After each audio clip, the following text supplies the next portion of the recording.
तो hello guys, welcome back to my YouTube channel. तो इस वीडियो में हम टेस्ट 5 फरवरी शिफ्ट फर्स्ट का कंप्लीट एनालिसिस करेंगे। ठीक है, इसमें मैं सभी क्वेश्चन बताऊंगा और उससे रिलेटेड जो अदर इंपॉर्टेंट फैक्ट है वो भी बताऊंगा। ठीक है, वीडियो पे नए हो तो वीडियो को लाइक, चैनल को सब्सक्राइब कर दे और अपने दोस्तों तक भी शेयर कर दे ताकि उन्हें भी इनका एनालिसिस मिल सके। ठीक है, और चैनल को सब्सक्राइब कर दे क्योंकि हम इसमें सारी एमटीएस की शिफ्टों का एनालिसिस करेंगे। इसके अलावा ग्रुप डी और एसएसजीडी इसका भी एनालिसिस वीडियो में मिलता रहेगा। ठीक है, तो बिना देर के वीडियो को स्टार्ट करते हैं।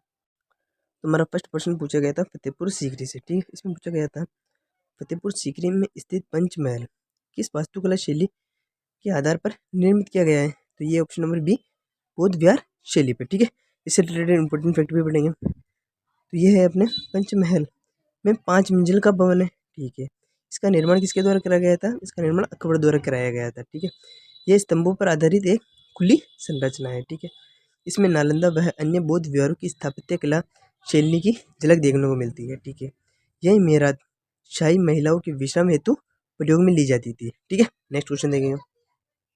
तो नेक्स्ट क्वेश्चन है हमारा 1969 में 14 वाणिज्य बैंकों के राष्ट्रीयकरण से पहले भारत का एकमात्र राष्ट्रीयकृत बैंक कौन सा था?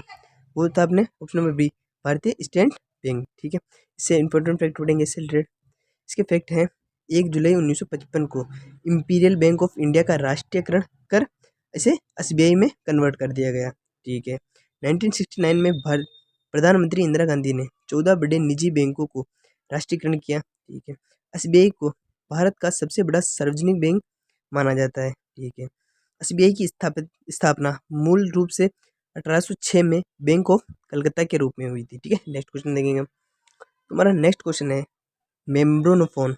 मेम्ब्रोनोफोन किस प्रकार का वाद्य यंत्र है? तो ये है अपने जो खिंची हुई झिल्ली या खाल के कंपन से ध्वनि उत्पन्न करता है। इस प्रकार जैसे एक ढोल नहीं होता वो ऐसे इसमें जो वो नहीं होती इधर वो बनी हुई होती चमड़े की, उसे कहते हैं मेम्ब्रोफोन के नाम से जाना जाता है। ठीक है, रिलेटेड इफेक्ट पढ़ेंगे इससे रिलेटेड फैक्ट है। जैसे उदाहरण हो गया ढोल, तबला, ढोलक, ड्रम, उसमें नहीं होता इधर चमड़े का, उसे कहते हैं। ठीक है, मेम्ब्रोनोफोन वाद्य यंत्र का एक वर्गीकरण है। ठीक है, यह वर्गीकरण हॉर्नबोस्टल इसके सिस्टम के अंतर्गत आता है।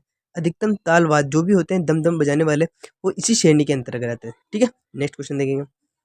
जो हमारा नेक्स्ट क्वेश्चन है राठवा नृत्य किस भारतीय राज्य का एक प्रसिद्ध पारंपरिक आदिवासी नृत्य है? ये अपने गुजरात का है। ठीक है, इसके फैक्ट पढ़ेंगे। इसके फैक्ट है राठवा नृत्य राठवा जनजाति द्वारा किया जाता है। ये हो गया।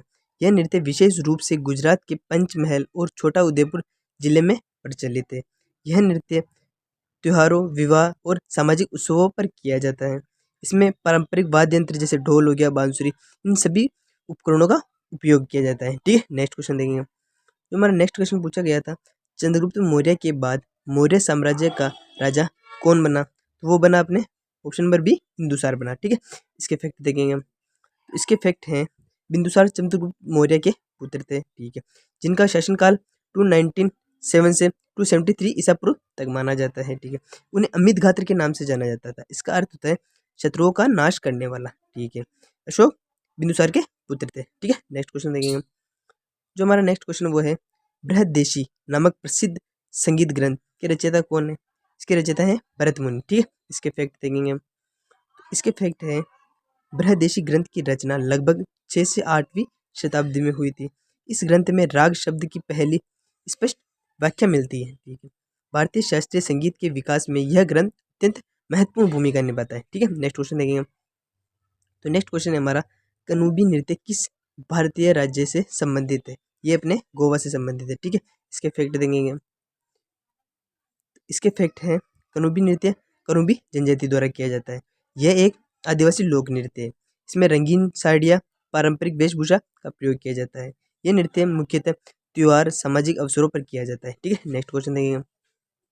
तो नेक्स्ट क्वेश्चन है सरफाईसी अधिनियम 2002 मुख्य रूप से किस क्षेत्र से संबंधित है?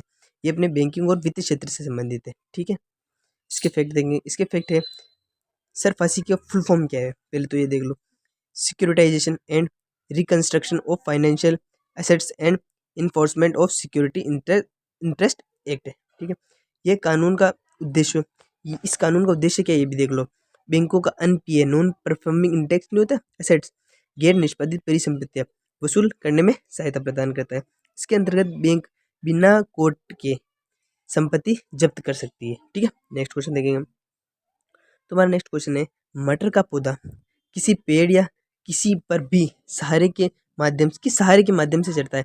कोई पौधा चढ़ता है नहीं कि जैसे कोई दीवार है इस पर ऑटोमेटिक चढ़ जाएगा, तो किसके सहारे से चढ़ता है? वो चढ़ता है प्रतान के सहारे से चढ़ता है। ठीक है, इसके बारे में आगे पढ़ेंगे। ठीक है, प्रतान क्या होता है? प्रतान पतली कुंडलित संरचनाएं होती है। ये सहारे को पकड़ने, पौधे को ऊपर चढ़ाने में मदद करती है। जैसे अंगूर हो गया, कद्दू, जिस फलों में प्रतान पाई जाती है। जैसे आप देखते हो ना, कोई बेल चढ़ी तो उसमें ऐसे कुछ लगे हुए होते हैं जिसके माध्यम से पकड़ पकड़ के ऊपर चढ़ती है। ठीक है, नेक्स्ट क्वेश्चन देखेंगे। जो हमारा नेक्स्ट क्वेश्चन है, निम्नलिखित में से कौन सा स्थल दिल्ली में स्थित है? तो आप देखोगे हुमायूं का मकबरा कहाँ पर स्थित है? ये दिल्ली में स्थित है। ठीक है, इसके फैक्ट है। इसके आप फैक्ट देखोगे तो हुमायूं का मकबरा दिल्ली में स्थित है, ये तो हो गया। ये एक यूनेस्को विश्व धरोहर स्थल है, जिसे ताजमहल की स्थापत्य कला का पूर्वज भी माना जाता है। ठीक है, नेक्स्ट क्वेश्चन देखेंगे हम। तो नेक्स्ट क्वेश्चन है हमारा, पृथ्वी की भूपट्टी में सर्वाधिक मात्रा में कौन सा तत्व पाया जाता है? इसमें मेटल नहीं पूछा, इसमें तत्व पूछा।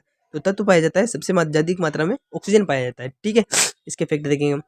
इसके फैक्ट हैं, पृथ्वी की भूपट्टी पर लगभग 46% ऑक्सीजन पाई जाती है। यह अधिकांश ऑक्साइड के रूप में मिलती है। ठीक है, सिलिकॉन दूसरा प्रचुर मात्रा का तत्व है। ठीक है, पहला ऑक्सीजन, दूसरा सिलिकॉन है। ठीक है, नेक्स्ट क्वेश्चन देखेंगे। तुम्हारा नेक्स्ट क्वेश्चन है, विषय से संबंधित अर्थ, सही शब्द विषय से संबंधित, इसका सिनोनिम्स बताओ। तो यह है जर्मेन। जर्मेन का मतलब तो है रिलेटेड। ठीक है, नेक्स्ट क्वेश्चन देखेंगे हम। तो नेक्स्ट है हमारा सही वर्तनी वाला शब्द, इसमें वो शब्द बताओ जिसमें स्पेलिंग एरर नहीं है। तो इसका आंसर ए, ग्रेटिट्यूअस। ठीक है, नेक्स्ट क्वेश्चन देखेंगे।